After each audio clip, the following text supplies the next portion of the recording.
Ladies and gentlemen, today I'm speaking with Joe Cullen. Joe Cullen is a YouTuber, fitness enthusiast, and video editor from London, England, who recently moved to Bali to focus on building his company, The Real Editor. That's REEL. And The Real Editor collaborates with fitness professionals to enhance their short-form videos, emphasizing quality content, concise messages, and captivating visuals. Joe has a calm disposition, which you will soon see, and is someone who lives by doing. He has taken leaps of faith, giving up stable, traditional work to fully commit to his own business. Joe will be the first to admit his various failures, having tried and failed at different ventures on his way to success. Without further ado, let's welcome Mr. Joe Cullen. Joe, come on in, please. I'm here, man. I'm here. What an intro, man. I need to hire you as like a personal motivator in the morning or something. So is this pretty accurate to Mr. Cullen, Mr. Joe Cullen? I mean, I would take that for sure. I'll take that. Yeah. I would take that for sure. I think so. It was pretty evident with looking at all of the videos that you put up on YouTube and of course getting to know you and we have more of a history, and I think with other folks, and just that we met on a run club and we hit it off and we kept running and built a friendship, and then you very graciously said that you would be willing to do this podcast. So I'm so grateful, and all these things are very true. Of course, man. And so I think there's a bunch of cool things that we can dive into and have some fun notes here. Which you're not allowed to peek at, but I can't read upside down, unfortunately. So we're all good. We're good. Awesome. And I think where we could start is kind of a general summary of Joe Cullen. How did he get here to the table today? What are some interesting moments, and what's a background of you? Yeah, it's like when you go to those, when you join like a new school or something, it's like, tell me a fun fact about you. So I'll try and keep this as brief as possible. So I grew up in London originally. Had a pretty average upbringing, nothing crazy, just living in London, went to school there. And then after leaving school, I decided to, I didn't really know what I wanted to do. That was the main thing. It was kind of, everyone was going to, in the UK, we have sixth form, which is basically the 2 years you do before university or college, whatever you call it. Mm-hmm. And I kind of knew I didn't want to do that, but equally I didn't really know what I wanted to do. So I ended up going to like a football college kind of thing, but the education side there was pretty rubbish. I wasn't really enjoying the football at the same time. Soccer for any of the Americans out there. And then, pretty much just then was just doing loads of different jobs. Started my first job literally a week after my 16th birthday, which is a bar back, which basically means you just kind of work in like a bar, obviously not serving alcohol, but you just go around like collecting glasses, cleaning up puke. Because no one else would want to do that. Great work. And for a 16-year-old. It was, in terms of that specific job, it was great because it was like a very social job. I was quite like as most kids are growing up, quite shy, quite socially awkward. So it was a job where it kind of forced me to go out of that comfort zone, and I would have to speak to people. And again, as a young 16-year-old guy, speaking to hot women at the bar and stuff and stuff, it definitely helped. So yeah, certainly. Yeah.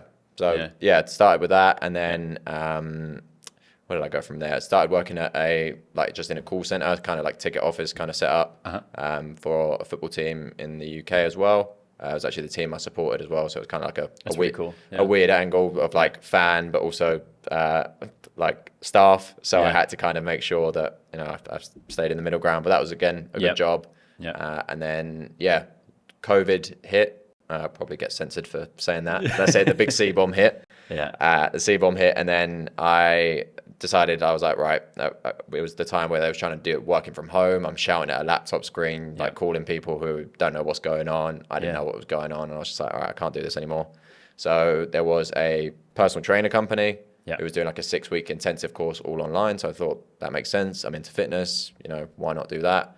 And then it was from that then actually got me my next job, because I'd done my PT qualification and I was like, right, I'm going to be a personal trainer or an online coach, as a lot of people tend to be nowadays. But then I got along really well with the guy who ran the company. And then from that, he then offered me an internship, which wasn't a lot of money at the time, but equally I was still, living at home with my mum. And it was one of those where it created a lot of opportunity for different things. So I kind of sacrificed that money up front initially, and I was like, right, it's just a good place to work. And started working there I ended up doing just under 2 years.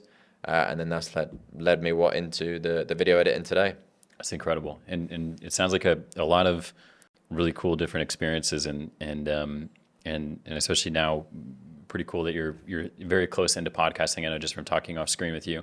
And before we were getting into this, Joe was giving me some really good advice on podcasting where don't say yeah, and I just caught myself doing that. So thank you for that. You almost did it. Yeah, I almost did it. If anyone's watching this, do not, if you're on a podcast, do not say yeah, because it's going to make it a nightmare for cutting clips. Please do not do it. Yeah, and it's, I imagine, because it's also it's hard to get the separate audio for the two speakers, and then of course if you're a listener, and if it's just audio form, is it just not enjoyable to hear? It's just frustrating. Yeah. It makes you want to click off the podcast if you're just listening. And yeah, from my personal experience, cutting the clips, I then have to try and cut out every and it's just a nightmare. So yeah, if you're on podcasts, please refrain from saying yeah, hold from it. And what other since we're on the podcast advice, you're working a lot with folks who are in the fitness industry, and a lot of it is podcast form. And over the months or years that you've been doing this, is what other bits of information have you picked up on, or bits of advice that you think are not generally out there, or ones that are overlooked that are really valuable for folks starting off like myself, or anyone in general? Yeah, I think it's the first thing I would say is what we was just talking about just before we got started, is that speaking on camera is a skill. There's always this notion that, speaking on camera, I'm just not good on camera. Yeah. But if you was to take any other sort of skill, if you wasn't good at a particular sport, what would you do? You would keep showing up, you'd keep practicing, and eventually you'd get better at it, right? Yeah. So it's one of those things where, speaking on camera is that you just got to keep showing up. No one likes the sound of their own voice. That's another one. Get over it. No one really ends up liking the sound of their own voice. It's just a case they get used to it. So that's also part of it. And just have fun with it. Be yourself, and being yourself is something that, again, is developed. It's not like, because as soon as the lights are on, we've got the lights in the studio around us here now. It's like, oh, okay. And then you kind of tend to freeze up, right? So it would probably come down to that, and be prepared as well. As you've got in your notes, I was saying to you, so many people just kind of turn on the camera and don't know what to say and just expect things to flow off naturally. It's one of those things where if you're prepared, then you'll do a much better job. That's awesome. So it sounds like the top ones are, when you're listening, refrain from any grunts. And then the second one after that is even if you're uncomfortable with being on camera, don't let that be something that stops you, because it's a muscle that you can flex and you can learn it. And then I really like that last one of just having fun. And that second one, don't be if you're afraid of being on camera, just to keep flexing with it or keep flexing that muscle, is one that I found really interesting, because I've seen many of your videos. You're super comfortable on camera. You're super comfortable right now. And I had the opportunity to catch up with your brother, and he shared this which is what you also shared with me as well, is that you didn't feel very comfortable on camera either. You're truly living your word of, this is a learned skill. And it's kind of crazy if you think about someone who, if I can say it, is kind of like a shy kid to start off with, maybe introverted, and then to want to go through all of the pains of getting to content creation. So I guess walk me through maybe when you first realized you wanted to start producing videos. Was that a natural thing, or how did that come about for you? Really early on, actually. I think I was just in that generation where I sort of grew up watching YouTube. So I got on it quite early. I was watching videos, from like 9-10 years old. So I remember the very first, I never posted it, but I had like a series where it was like 13-year-old versus the world, where it was just going to be me doing stupid like food eating challenges and stuff like that. So it started very young. I think a lot of like the sort of younger audience will relate. There's some like crazy stats with how many kids want to be YouTubers now versus like traditional jobs and stuff. So I always had the inclination, is probably the right word. I don't know if I've just made that up. Inclination. Yeah. Inclination to start creating content in some capacity. But it's just always kind of been not a priority, getting caught up in the general sort of life stuff that happens, being a kid, going out, getting drunk, partying and all that sort of stuff, kind of then took priority. But in terms of actually having an interest in it from a very young age, although being quite awkward and shy as a kid, I kind of always had that deeper thing in the back of my head, like I really want to do this. So yeah. And how much of the life getting in the way, as you say it, is actually truly life getting in the way versus you almost blocking yourself from doing what it is that you want to do? Was that truly like, I'm gonna go piss off and go fuck around and drink with my mates, or is it like, was it, these are things that I'm putting in front of me so that I don't have to face the fear of living up to my dream? yeah, the latter for sure. I could easily say that I was out all the time, and don't get me wrong, I was working. As I said, I was from 16, I was working every weekend because I was at the bar, like working. So I was busy, but equally it just wasn't a priority. Which is, I was still doing other things. I was still going to the gym. I was still playing football quite a lot. Again, if it was a priority, I would have shifted those around and made it work. So yeah, it's probably more of an excuse as to why I didn't do it, but it's just, it's something that you have dreams as a kid, and then actually taking action on it. And it's demoralizing. Like everyone knows when you start posting a bit of content, even now, that you have to go through the phase where no one's liking it, no one's engaging. It's pretty brutal. Like you spend hours on a video and to get 14 views and 2 likes, which is your mum and your brother. Yeah, it's like and you. Yeah, me liking my own video on creating separate accounts. Yeah. But yeah, it's just that's the thing, and it's not a fun process to go through. So I think if you look over at my YouTube, it's very much posting quite consistently for a few months, big break, posting. I've kind of gone through that cycle. So luckily, with the kind of business I've got now, I found a bit of consistency with that. But the YouTube game is still one to conquer, and one I want to, for sure. No, it's certainly something that's really, really hard with gaining momentum. And I was about to set off on this journey as I keep getting that same advice. So I'm both excited and equally nervous about the same thing. So we'll see how that goes. I'll be leaning on you a lot in this for advice. And I think it's really cool because you live on, I guess, the edge of doing something that you really love and care about and believing in it so much to a fault that no one else can see this same vision. And I think a really remarkable thing about you when I was seeing these videos from early on is there's so many different there's not so many different videos, but there's quite an array of things that you've tried. You've gone and you've tested and you've tested and you've tested, and now it seems like the first videos that you made weren't necessarily around being fully focused on video editing. Yeah. So I'm curious how that evolution came in, and also just a testament of your character is that you've got this thing. You've tried and tried and tried. You haven't given up, and here you are still going at it and then finding the momentum, the success in this new thing. So it's really cool. Appreciate that. Yeah, absolutely, man. Yeah. It's one of those things where I think when I was like, let's say between the ages of like 16 to 18, I was obsessed with, I just wish I know what I want to do. Yeah. And then I can work really hard at it because that's ideal, right? I suppose, like, even if you watch any motivational videos online, it's always like sports related because it's quite an easy framework to understand. Show up to practice early, be the first one there, last one to leave, all those sort of cringy taglines, which are true. They fucking work. They're good. Yeah. They're good. And it gets results. But often, I would just sit there so frustrated. Like I just need to find my thing. I just need to know what it is and I'll work really hard at it. Right. And the problem that then comes from that is you then sit in that hole of, well, something's just going to find me, but you have to go out there and try things, because the good thing with trying things, let's say you do something for 6 months and you fully give it your all, because that's also part of it. If you're trying to kind of try something half-ass it, then you'll never really know. But if you just go, right, I don't really know what I want to do, but I'm going to try this for 6 months, a year, see how it goes.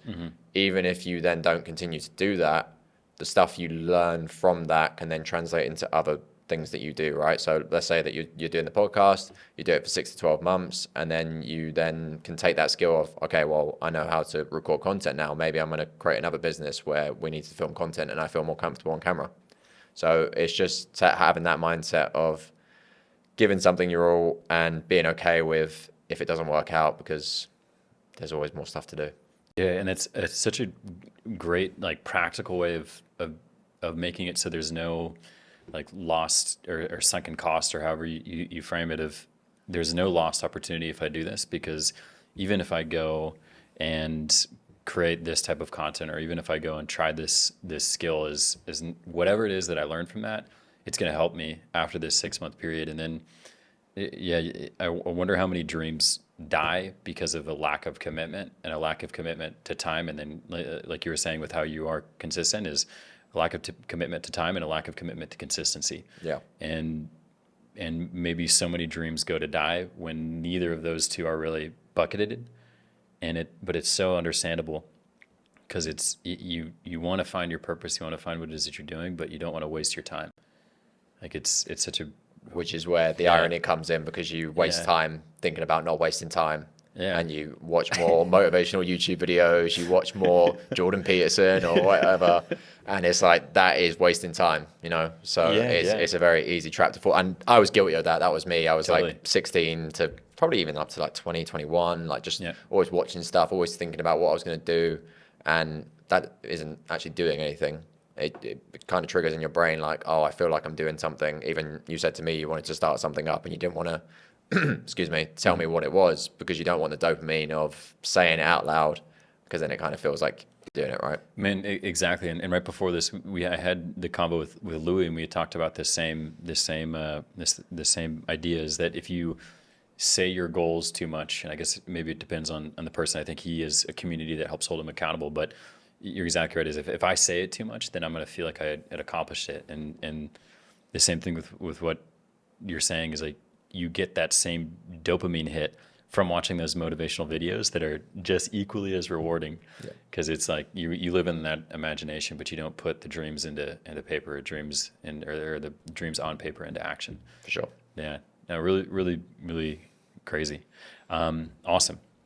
So a couple questions here. I've got some fun ones. So you quit your job on the 21st of August in 2020, which is actually my birthday, by the way. Wow. So thanks for the birthday present. No worries, man.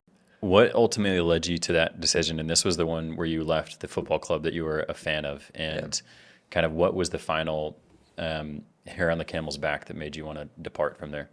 Yeah, I think it was just, it was a really cool opportunity to work for the club that I supported and stuff. I'd get a lot of like the behind the scenes, I'd get tickets for games and stuff like that, which was always pretty cool. But I think, funny enough, when you working in an office is also good at a young age, because it realizes, not to sound horrible, but there's a lot of people in there. I think when you look for role models, you can equally find people that are bad role models and use that. So you'd see people in there, and it was the whole mentality, especially if you're from the UK, like, you really get this. You go into like an office job and everyone's like, oh, Monday, dreading this week, can't wait for Friday, and that's the mentality of it. Can't wait for Friday, can't wait for Friday. And I was looking at these people, obviously, as like 18, 19, 20, I was at the time, and it was, I just don't want to be like that. I want to be, it's not, every day is going to be great. I'm not going to wake up every day with motivation, but equally, I don't want to come into work every day and it's someone who's just wishing for the weekend and wishing for the time to go away. That never really sat right with me. So it was a good job for the time being. Again, location, pay was pretty good for my age. So I kind of knew it was a temporary thing, but I was always actively looking for ways out. And I think then when obviously the lockdowns and stuff started kicking in, it just made sense. It was a good opportunity to leave. I kind of had something set up as well before I leave, which I don't think necessarily you need, but obviously that's going to create more comfort.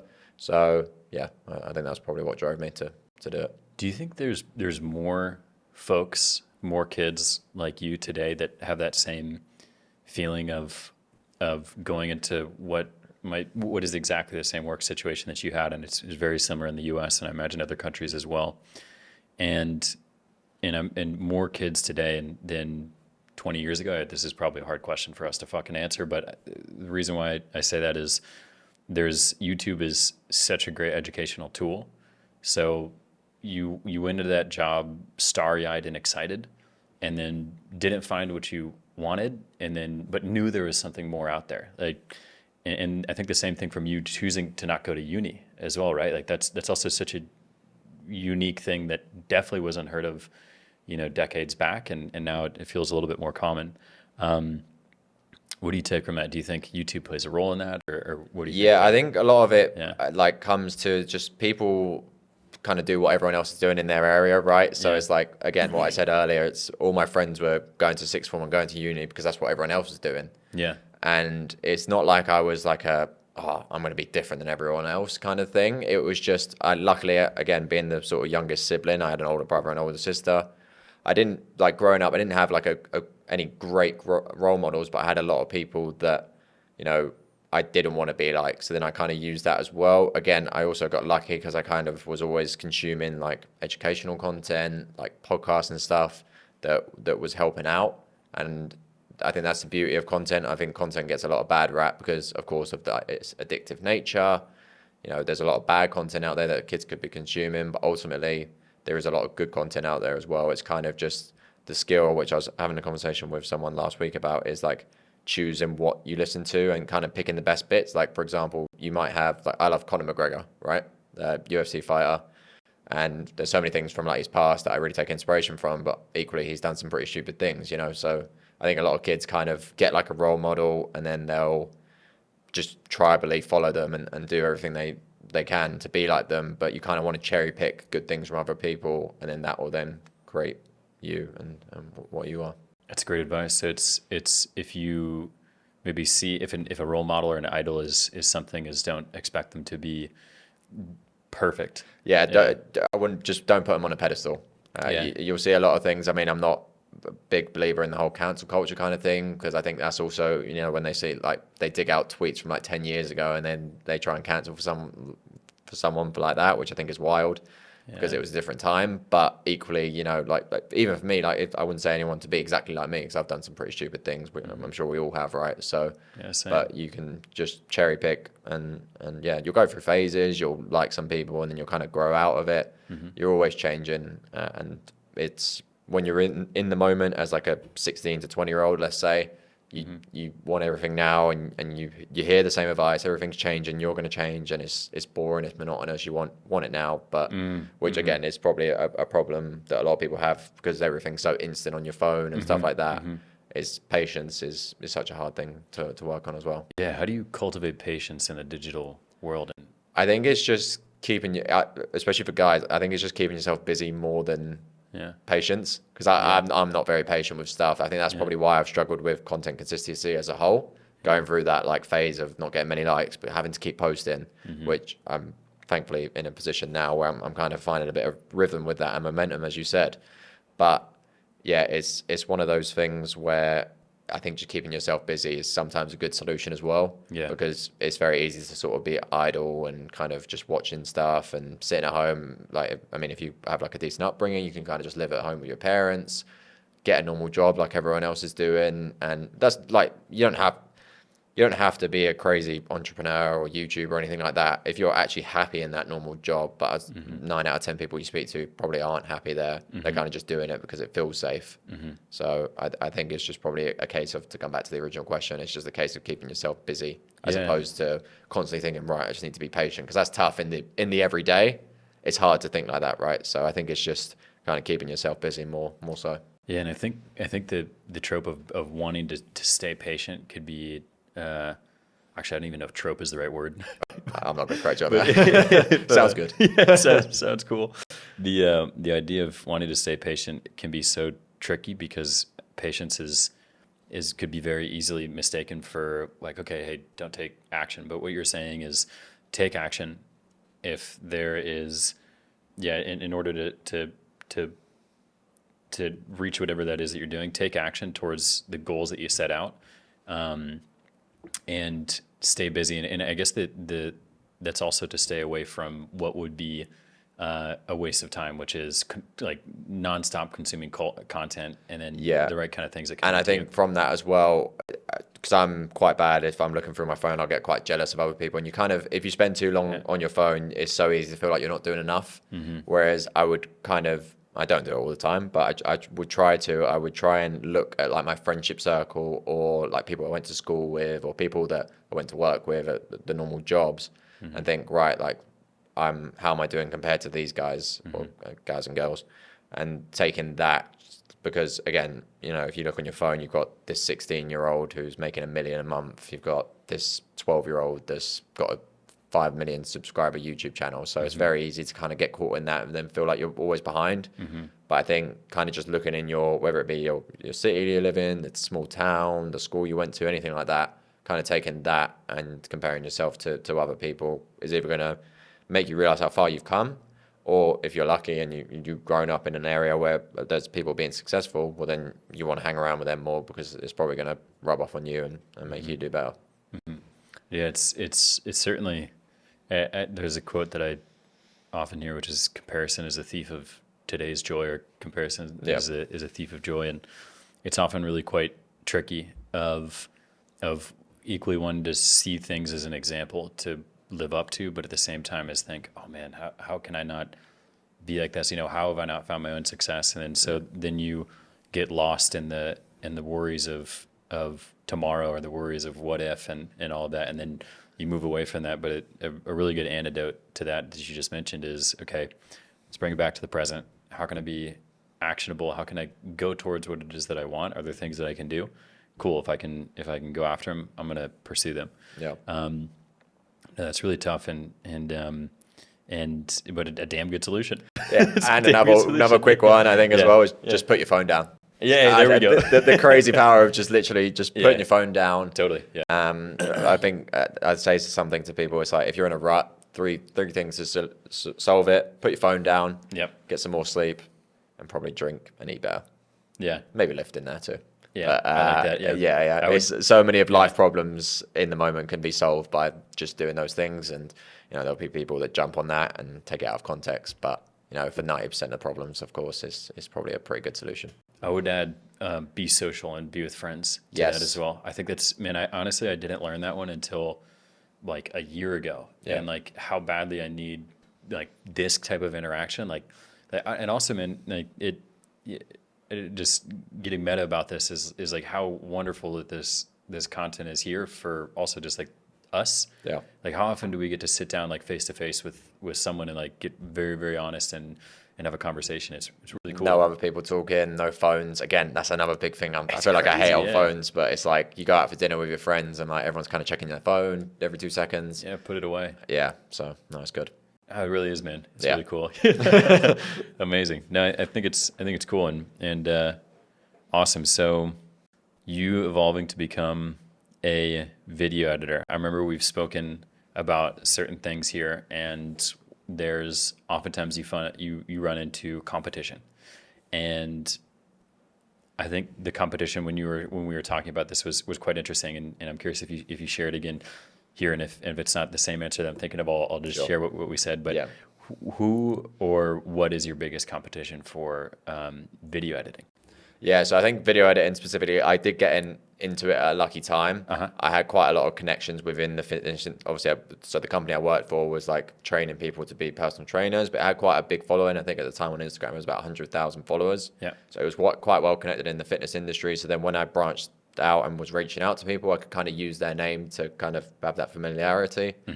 So for me now, it's just you've got loads of people in other countries that there's so many editors out there. If you're on social media, you've probably got a video editor in your DM saying that they can blow up your socials, right?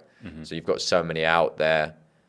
So those would be, it's just about people getting undercut, and because people just keep undercutting. So I think for me, video editing now, it's just like, right, this is what I'm willing to do. And equally, which I'm really working hard on, is saying no to other things as well. Because I think starting out, it's very easy to kind of say yes, and whatever the client wants is, what they get. But I think that comes with a bit of experience and a kind of doing everything, and then almost scaling back and then going, right, okay, what's important to me? Whether that be like financially, how much money I want to make from it. And yeah, it's kind of, I suppose you got to go through that period as well. Yeah, certainly. And it sounds like one of the biggest competitions is just how outsourced it can be, and I'm sure there's great video editors, and it's really cool how outsourcing can help funnel money in many places. But I know that like you're saying is it could negatively affect the quality of the content.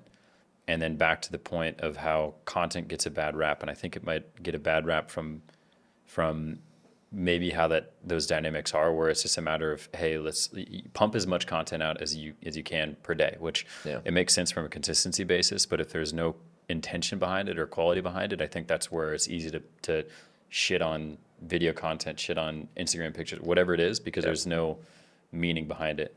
Yeah. And I think with that, it's, as a video editor, I'm quite honest with people now, is that, you know, I can only do so much. If you're not putting in any effort into your content, if you're not planning things out, there's only so much I can do. And I think that's what a lot of editors will kind of do, is promise views, but I can't.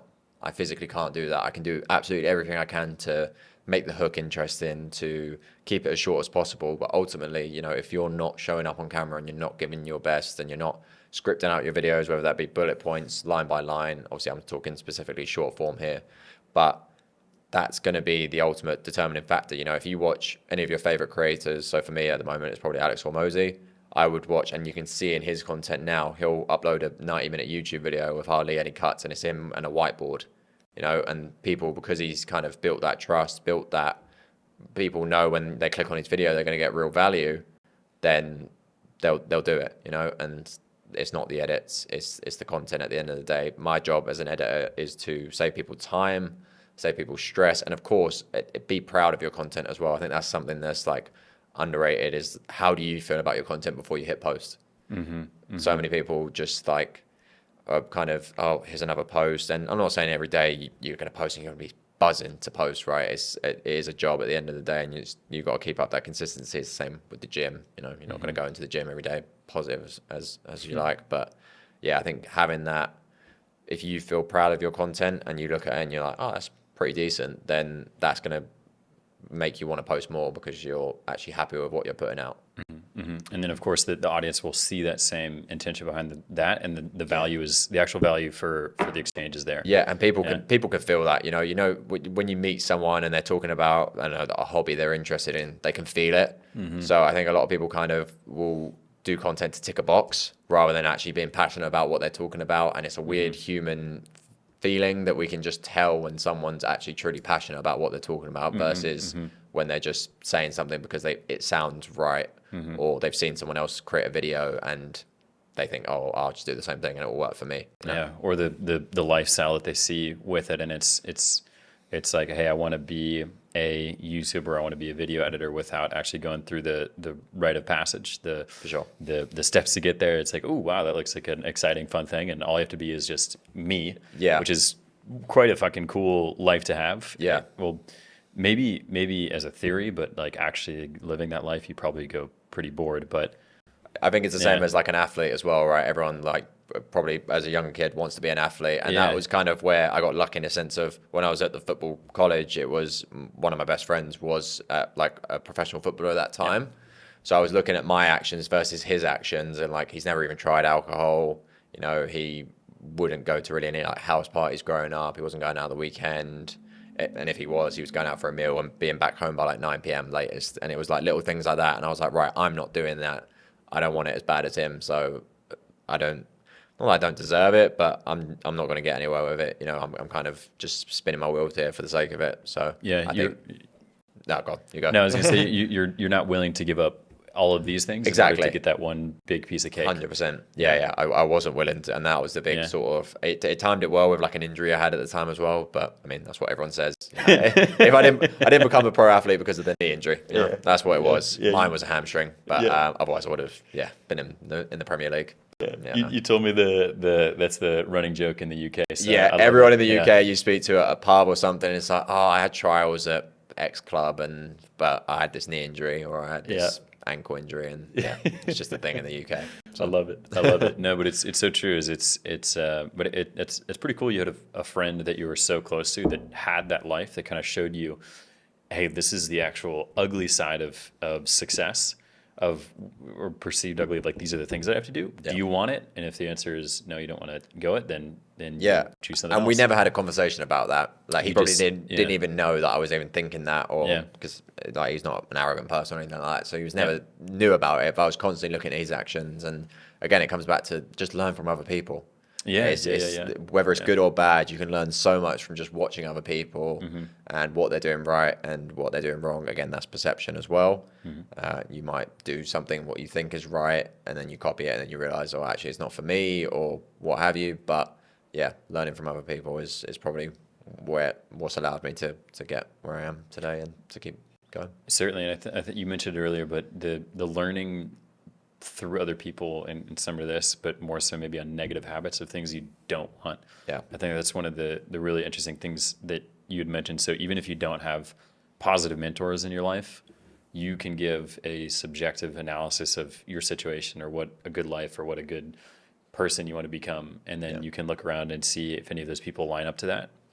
And then you monitor their habits or see what their habits are. And then if the habits are leading to a life that you don't want, then you choose against that. You go to the gym, produce content, you do all sorts of stuff. Yeah. And even with the gym one, for example, you see everyone come into the office in a bad mood, and you look around, do any of them go to the gym? Well, probably not.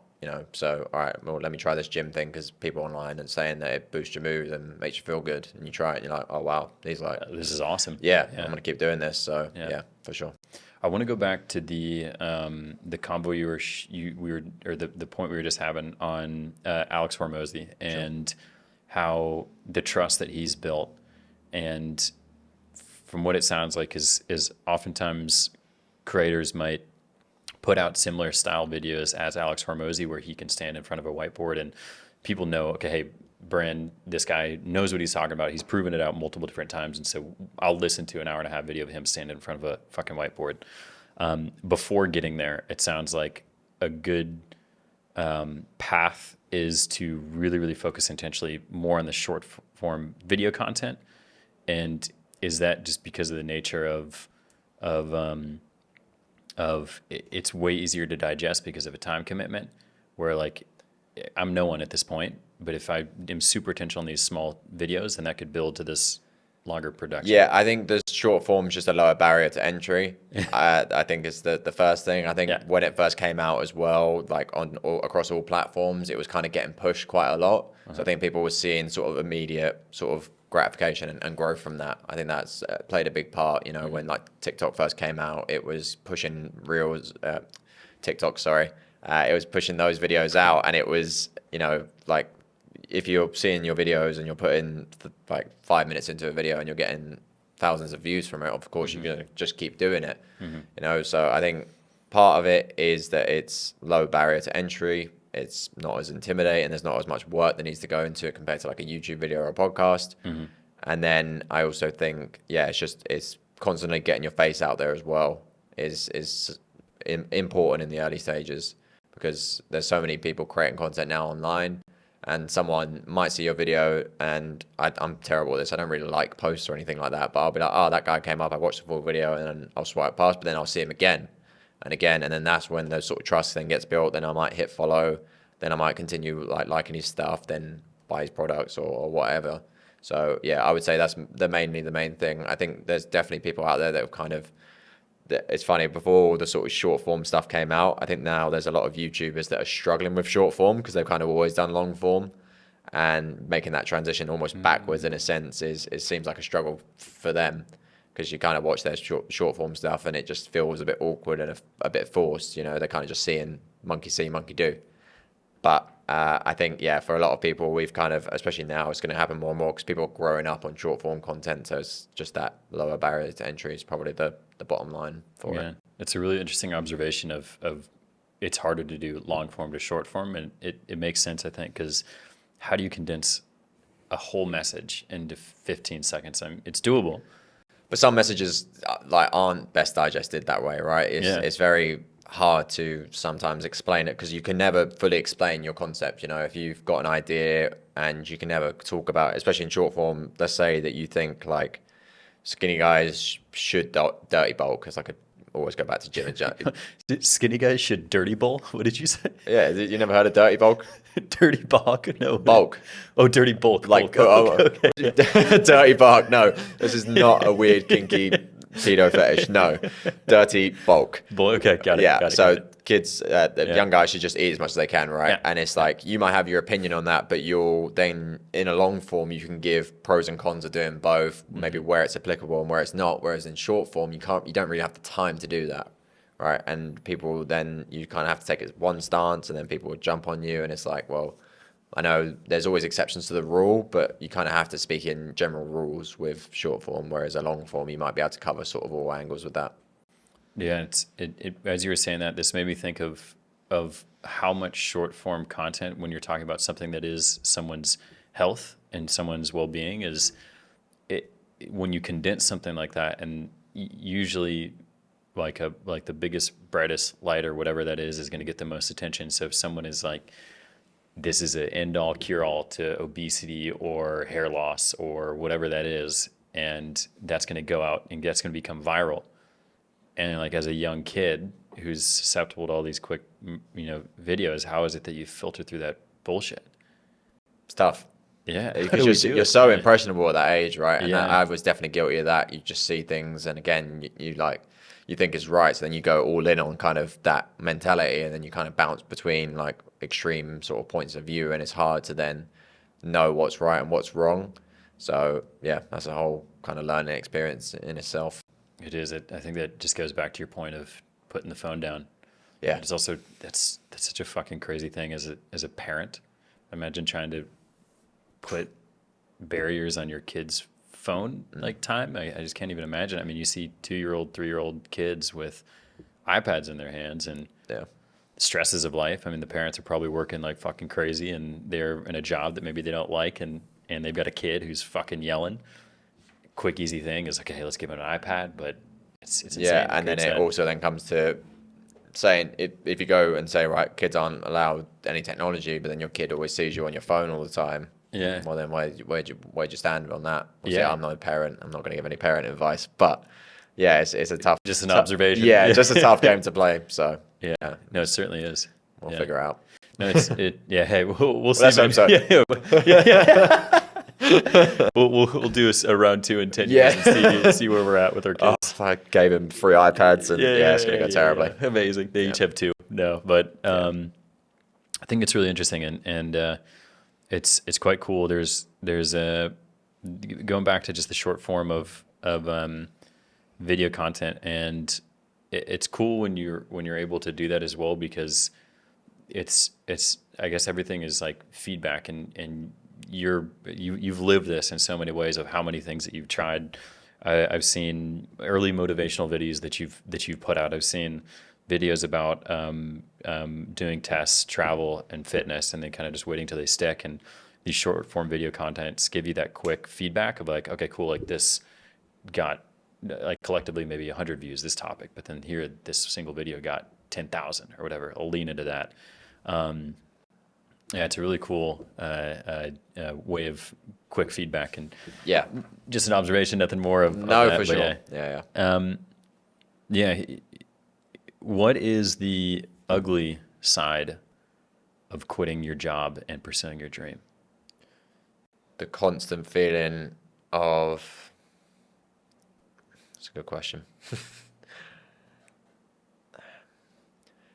For me, it's I would say not being able to switch off is probably the thing I struggle with most. I was going to say that it's the constant, like not secure thing. And I think that's what prevents a lot of people is it could all go to bust tomorrow, which is good. Like it is the case with a lot of things, but equally, again, it comes back to you're building skills along the way. So even if the business I think that's why I'm weirdly okay. If everything disappeared tomorrow, I had no editing clients, of course it would suck. I'm not going to act like I'd wake up fully, happy with it, but I would kind of be okay with it in the sense of I would probably take the time to feel sad for myself, as humans do, and then be like, right, okay, well, I've learned so many things of even little things like taking payment through like an online processor, hiring people, sales calls, every little thing like that you can take and then just apply into a different thing. So I think for me now, it's just that constant, you always feel like you should be doing more, especially when it's your own thing, is always, I could always be scripting videos. I could always be, if I'm watching something on Netflix, it's like, oh, well, should I be watching a YouTube video about how to help my business more? So I think it's kind of what I'm trying to practice is being intentional with those things. So if I am, like last night, I was like, right, I just need to fully switch off. So I'm going to watch YouTube. But of course, because I mainly on YouTube watch like kind of businessy kind of stuff, that's all I was getting recommended, where I was like, I just want to watch some cheap, like trash TV, I suppose you would call it, is like, and being intentional with that is also rest, I think, as well. Yeah, certainly. So it sounds like one of the ugliest sides is the pressure does not stop.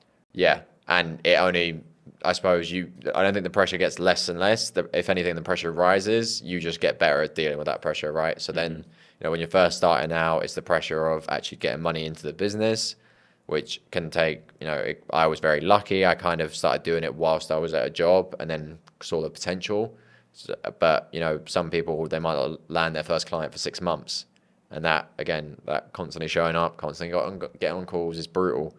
But then you then can get other pressures of then, oh, well, I've hired this person for my business. I need to make sure that I can pay them and earn enough to pay them and continue to grow. And it's all, as I said, I don't think the pressure gets any less. If anything, it just keeps increasing. You just get better at dealing with it as opposed to, yeah. So that's probably the hardest thing now.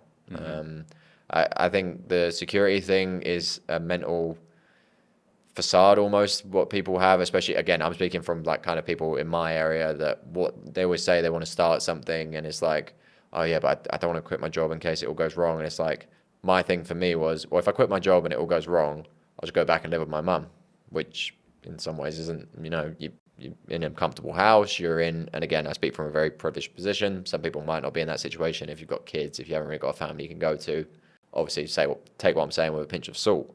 But so many people, they can just go back to, all right, well, I'll just go get another job. That's the worst case scenario. You go back, you live at home for X amount of months, and you just find another job. And at least you then have that knowledge of, okay, I tried something and it didn't work, versus being in that job that's secure, which is kind of bullshit anyway nowadays, because you got all the redundancy and loads of jobs getting cut back and what have you. Whereas, yeah, I would rather sit in that camp of, okay, you know what, at least I gave it a go. And then you're going to be a lot more comfortable in that next job, whether that be then your career or that just be another little 6-month stint where, you work in that job and then you try something else. I think that's a much more comfortable camp to be in versus just always thinking what if, because then that drives you insane inside. You can put on a face as much as you want and say that it doesn't bother you and, it's just whatever, but it eats away at you over time, I think. Now that you've been living the boldness of completely investing on yourself, do you think you could actually ever go back to that old world? Yeah. You think so? Weirdly, yeah. I think I know a lot of like 9-to-5s get probably a lot of shit for that, but I think part of it, like, you miss kind of the environment, like the last sort of job I was at, the PT company, obviously it didn't the company's sort of like gone away now. It's not really like operating, but like the guy I worked with was great. Like we'd go into the office. It was a bit of a weird time with all the lockdowns and stuff, so it was kind of in and out, which was annoying. But like at that time, it was in Shoreditch, which is like a really sort of lively part of London. Loads of like cool like nightlife and stuff like that. The guy I worked with was really cool. We'd do loads of different stuff, and like that was quite a fulfilling job. The only real problem was that I wasn't obviously getting paid that much, but again, it was an internship, so it was probably like potential to grow within that. And I think it's so easy to just go and look at people and be like, oh, I want that life. I want to be able to travel wherever I want, and that is a big plus, is being able to work from anywhere. But equally, you can take that work from anywhere too far, and you try and work from an Airbnb bed at 11 p.m. at night because you've said that you can work from anywhere and stuff, and take that too far. So yeah, I think I weirdly could, if it was the right environment and the right people. That would be more so for me. Even there, I've not even said pay yet. I think if it was I was happy where I was living. That's the thing. There's quite a few factors that would go into it. If I was then happy to go back to a job, but again, if I went back to a job now, I'd be like, wow, at least I learned so many cool things trying this.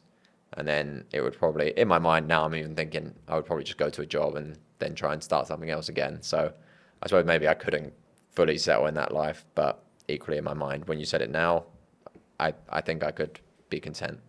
Yeah, totally. And I think that there's maybe a shift of the work dynamic on having space for people like yourself, for us, in the sense of, I think ultimately what it is that we're going after and what we crave is freedom. Yeah. Like freedom just to do what it is that you choose to do. And I just came from a job where freedom to choose and build your own things was really, really prevalent. And that's an interesting departure from how it used to be, and maybe that traditional job that you were in initially, which is probably set out for folks who didn't really have the burden of trying to find their purpose or want to have that burden. Yet here you are taking the leap into figuring out all the things that you do and don't want to do.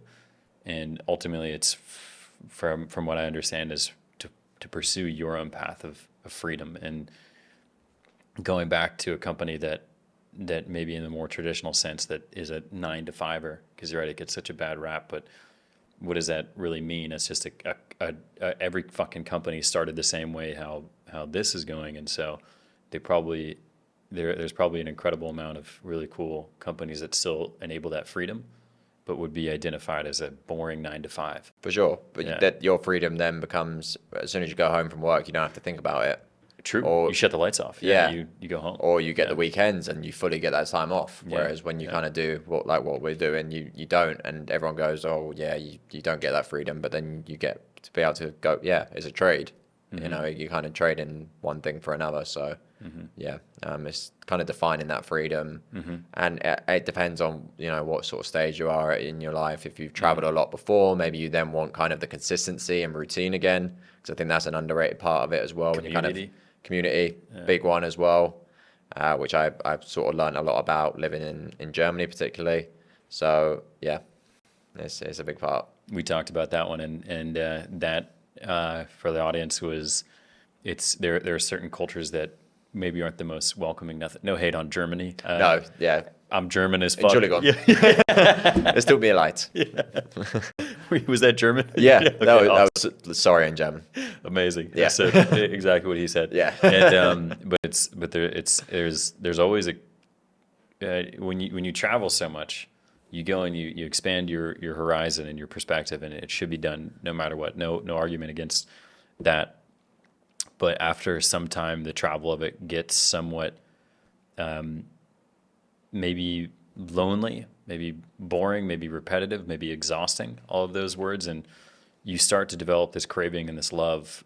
Like, I grew up with Midwestern parents in Texas, and I never really understood Texas Southern culture and whatnot, being raised, and my parents didn't either. Yet when I moved away from Texas in the US, I started to love Texas a lot more. And I was like, fuck, I love country music. And I used to fucking hate it. I was like, this is just not my thing. And I think it's a similar thing when you travel, is you build this love and this yearning for that culture and that group of folks, the community. And at some point you get old, or you get tired, and the travel just gets old, and you search for that, which you left initially, or you created a new place, wherever it is that you do it. No, that's really, really fascinating. Yeah, where everyone's pushing for some form of their freedom and purpose, and there's a global awakening, which is quite nice. It feels like, For at sure. least.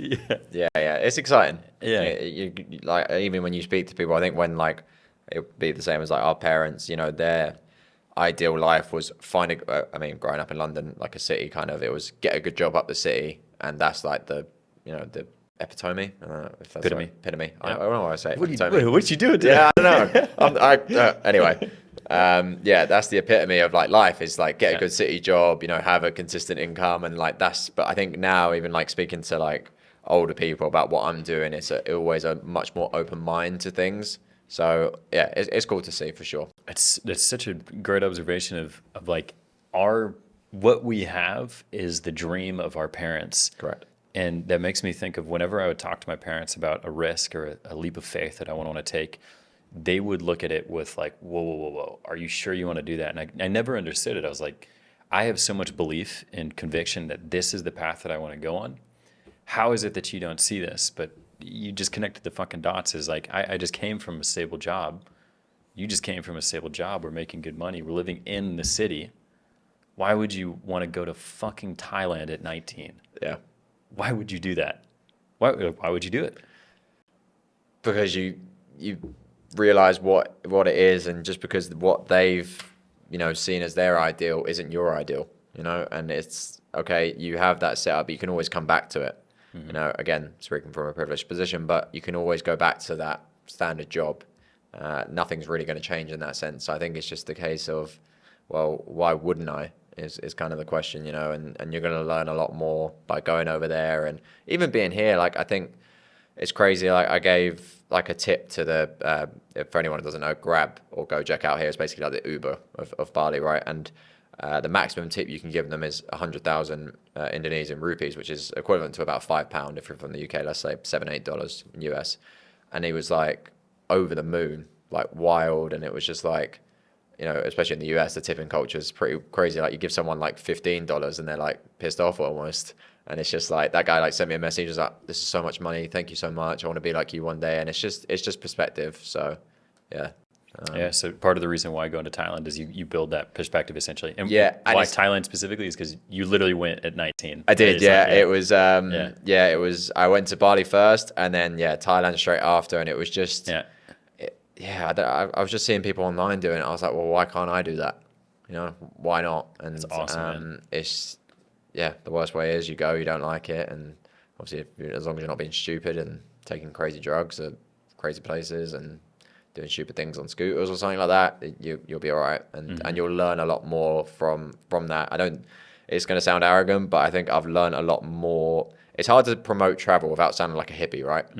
It's like, you'll find yourself and all that rubbish, which is a bit extreme. It's like people go to Bali for 1 week and they found themselves in a yoga retreat, right? And that's kind of the perspective, perception it gives. But you'll learn so much more about yourself when you're in a situation where you haven't got internet connection, there's a taxi driver shouting at you, and you can't get cash out of the ATM, and you've got to figure out, or foreign language, everything. Can't speak the language at all. Or like the first night I stayed in Thailand, the key wasn't working for the door, and I went down to reception. It was pouring rain, like proper like Southeast Asia, like thunderstorms that are just like proper heavy.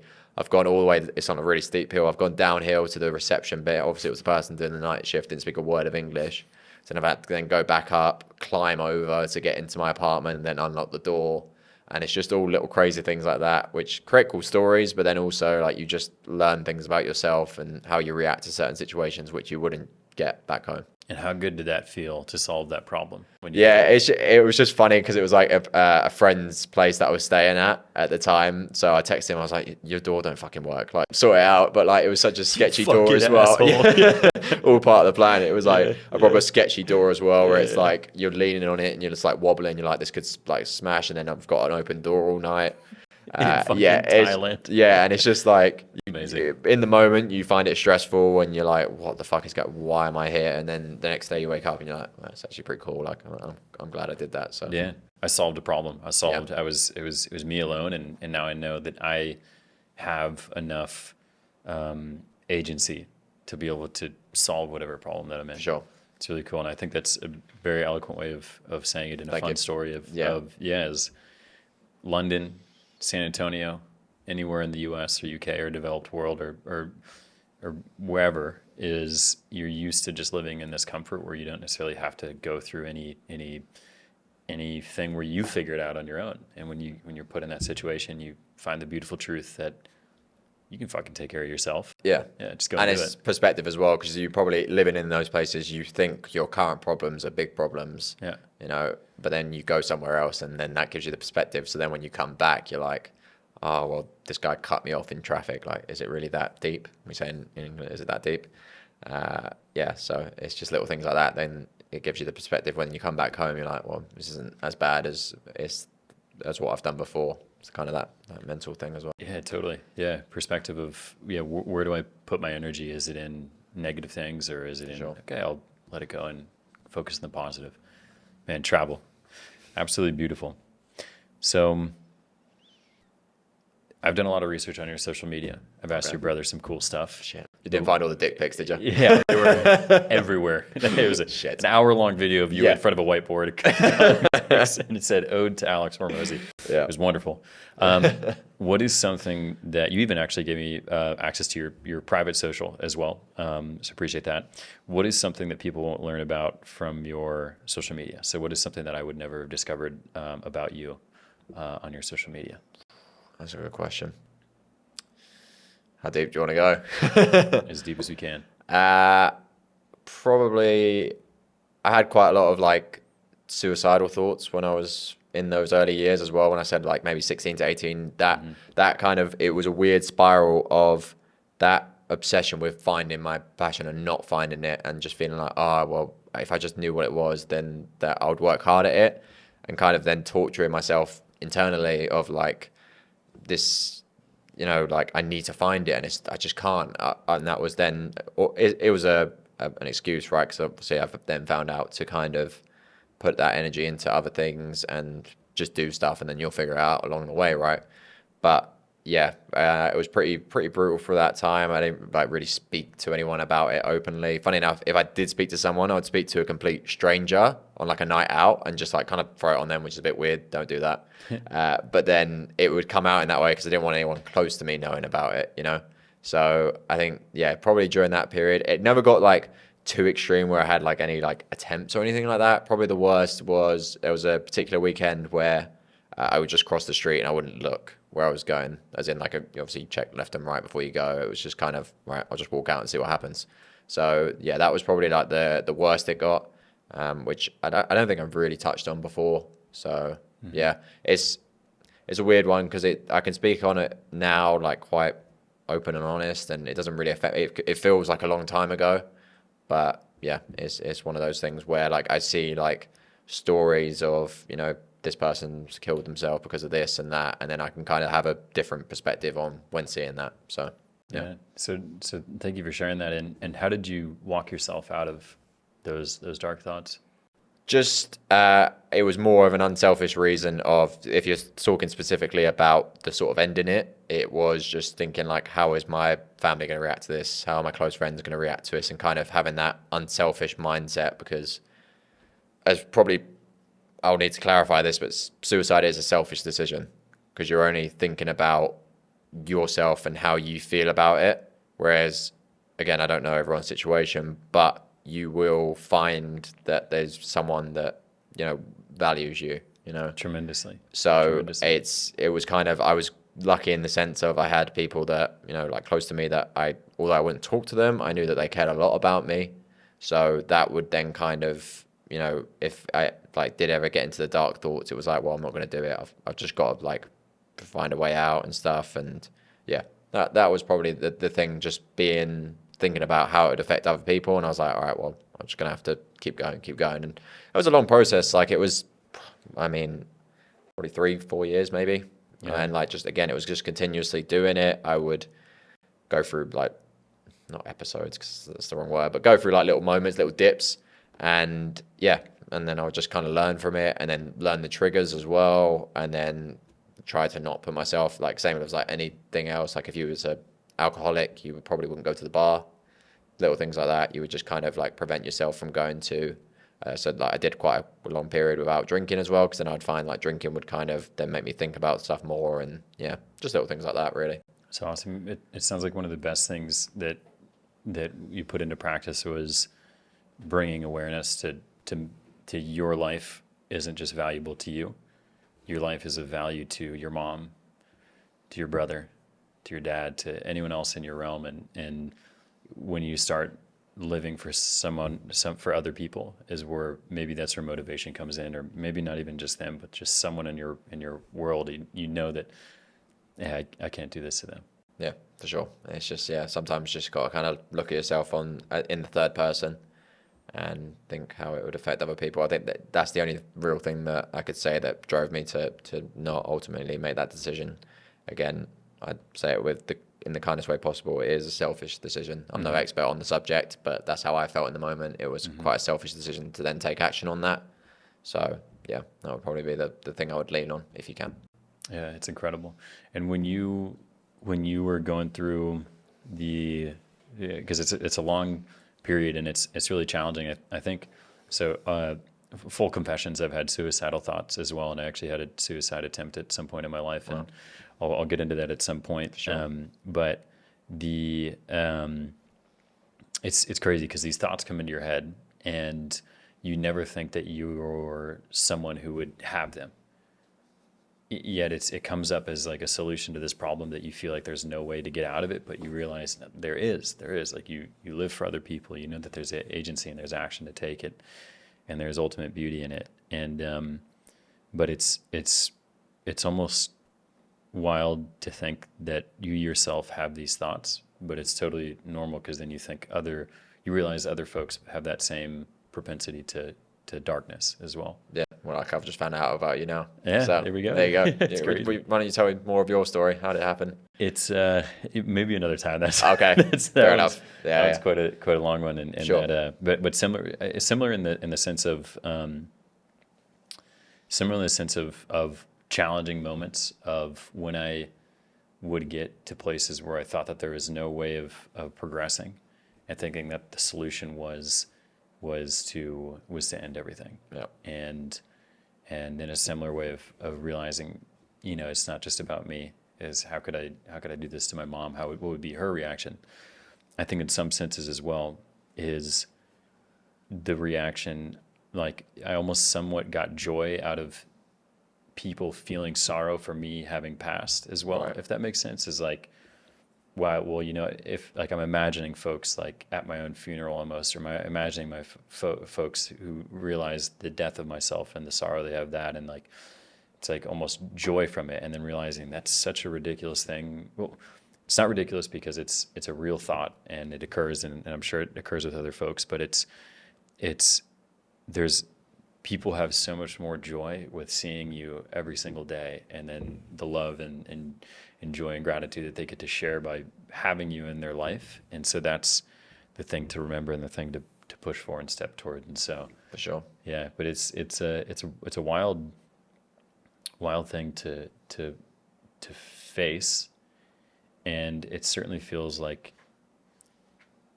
social media might play even more of a part in this, because it is always comparison, and when you are going down this route, it's hard to fail.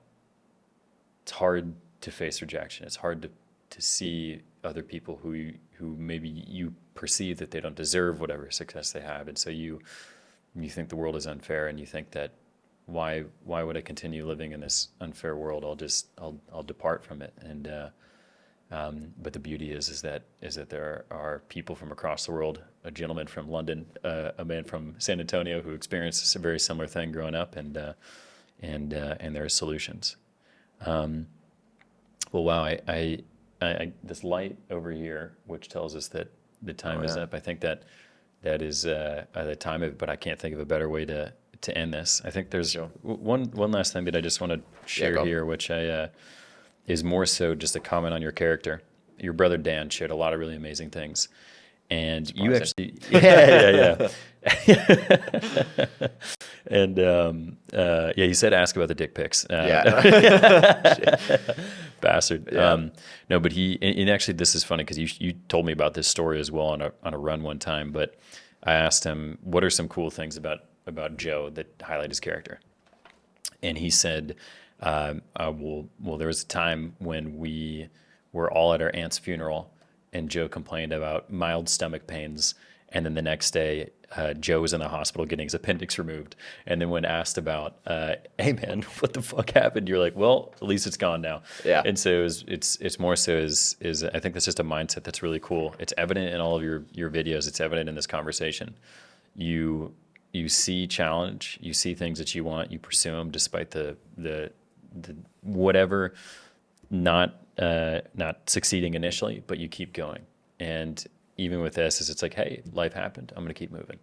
And Didn't die, still playing. You didn't die, you're here. Yeah. Still going. So the irony of that story is as well that now he's had his appendix out a few weeks after, and the whole time he was ridiculing me, because obviously I was in there a lot of pain, but I was trying to hide it. And even driving to the hospital, like I was in a lot of pain, he was laughing and stuff. And then now a few years on, he's had to have his appendix out. So yeah, unlucky.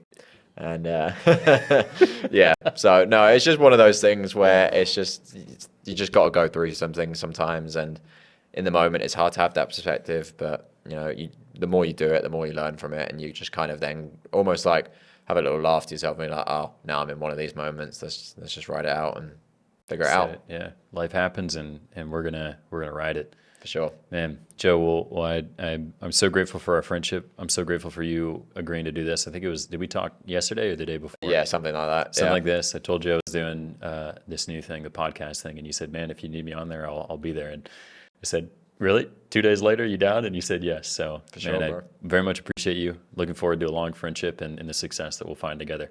Well, good, man. Let's do it. Man, Appreciate thank the you. time. Yeah, always. Thanks for having me on.